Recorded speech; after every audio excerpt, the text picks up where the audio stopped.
नमस्कार मित्रहो, लक्ष्मीच्या पावलांनी या मराठी मालिकेच्या आजच्या भागात आपण पाहणार आहोत की अद्वैत आणि कला यांच्या घरात देवीची पूजा चालू असते आणि गुरुजी देवीची पूजा आटपतात आणि देवीची मूर्ती ते सरळ करतात आणि त्यानंतर गुरुजी सगळ्यांना बोलतात की आता तुमच्या घरात नवीन वर्षाची सुरुवात झाली आहे।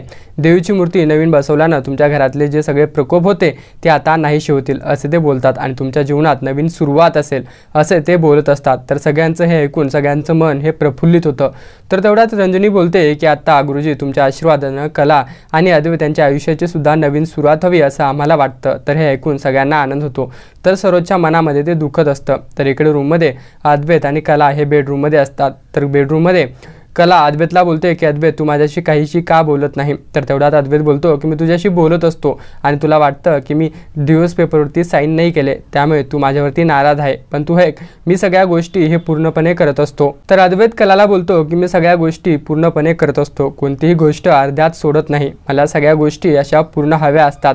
मी कोणाचं ऐकून काही निर्णय घेत नाही, माझ्या मनाला जे पटेल तेच मी निर्णय घेत असतो आणि तू असं विचार करू नको की तू माझ्याशी बोलली म्हणून मी माझ्या त्या गोष्टी विसरून जाईल, पण तुला काही त्रास होईल असंही मी वागणार नाही असं तो बोलत असतो आणि तो झोपी जातो। तर हे ऐकून कलाला आनंद होतो आणि ती विचार करते की अद्वैत असा कसा आहे, तो मला सांगत का नाही की डिवोर्स पेपरवरती साईन करणार आहे की नाही असं ती मनाशी प्रश्न विचारत असते आणि ती विचारात गुंग झालेली असते। तर इकडे काजल ही चिंतेत असते, तिला तिच्या बॉयफ्रेंडची आठवण येत असते। तिच्या बॉयफ्रेंडसोबत घडलेल्या सगळ्या गोष्टी तिला आठवतात, त्यामुळे तिचं मन हे अस्वस्थ असतं आणि तिची आठवण ती काढत असते।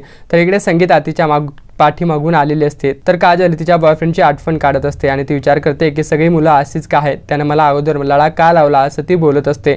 आणि तेवढ्यात तिच्या आठवणीनं होळीच्या दिवशी तिच्या शर्टवरती कलर पडलेला असतो आणि तो शर्ट तिला समोर दिसतो, त्यामुळे ती शर्ट उचलते आणि जाळायला नेते। तर तिच्या पाठीमागून संगीता येते आणि संगीता तिचा हात धरते आणि बोलते की बाळा तू असं काय करते। तर तेवढ्यात काजल बोलते की आई तू काळजी करू नको, मी मला त्रास होईल असं काही करत नाही। तर तेवढ्यात संगीता ही मागे होते आणि काजल ही शर्टवरती रॉकेल जाळून तो शर्ट जाळून टाकते। तर इकडे घरामध्ये कला आणि रंजनी हे जेवणाचे ताट लावत असतात। तर तेवढ्यात कला ही रंजनीला बोलत असते की मी सगळा फराळ ह्या टेबलवरती लावलेला आहे।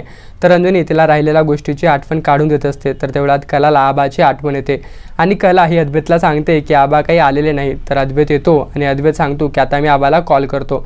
तर तेवढ्यात आबाला कॉल करणारच तर आबा दरवाजात आलेले असतात आणि ते बोलतात की मी आलो आहे, तुम्ही काळजी करू नका, माझ्याशिवाय तुम्ही सण कसे साजरा कराल असं मला वाटलं होतं, त्यामुळे लवकरच मी आलो असे आबा बोलतात। त्यामुळे आबाला पाहून सगळ्यांना आनंद होतो आणि सगळ्यांचं मन हे हर्षित होतं आणि आबा आले म्हणून त्यांच्या मनामध्ये आनंद निर्माण होतो।